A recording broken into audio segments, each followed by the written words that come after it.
తెలంగాణలోని ఆ ఉమ్మడి జిల్లాకు ప్రభుత్వం నుంచి పెద్ద దిక్కు ఎవ్వరూ లేరు. ఇన్ఛార్జి మంత్రిగా ఉన్న ఆ నేత కూడా అటువైపు చూడ్డలేదట. దీంతో ఆ ఉమ్మడి జిల్లాలో సమస్యలపై సమీక్ష, అభివృద్ధిపై పర్యవేక్షణ లేకుండా పోయిందట.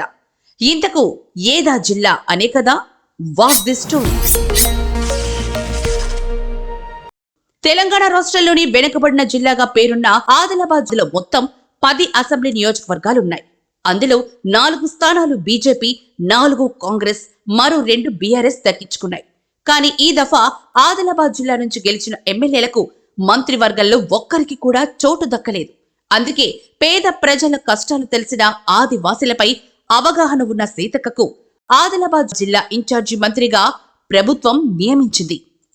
ఇన్ఛార్జి మంత్రిగా ఉన్న సీతక్క ఆదిలాబాద్ జిల్లాకు రావడం లేదట.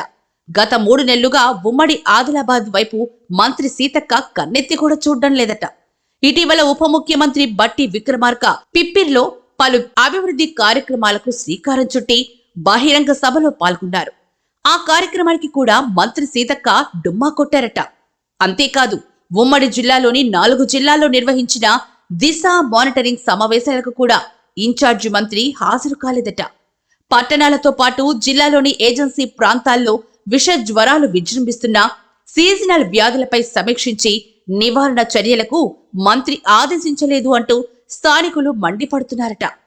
ఆయా నియోజకవర్గాలకు సంబంధించిన అభివృద్ధి పనుల కోసం ఎమ్మెల్యేలు ప్రతిపాదనలు పంపినా ఇన్ఛార్జి మంత్రి సమీక్షించి ఖరారు చేయాల్సి ఉందట.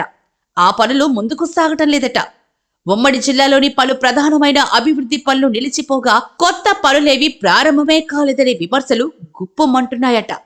ఇటు ఉమ్మడి జిల్లా నుంచి మంత్రివర్గంలో ఎవ్వరూ లేకపోవడం వల్ల ఆ జిల్లా వాసులు నిరుత్సాహపడుతుంటే, దానికి తోడు ఇన్ఛార్జి మంత్రి జిల్లా వైపు దృష్టి సారించకపోవడంతో గుర్రుగా ఉన్నారట ఆ జిల్లా జనం. ఇంతకు పని ఒత్తిడి వల్ల మంత్రి సీతక్క జిల్లాకు రావడం లేదా, లేక ఇష్టం లేక రావడం లేదా అనేదే ప్రస్తుతానికి సస్పెన్స్.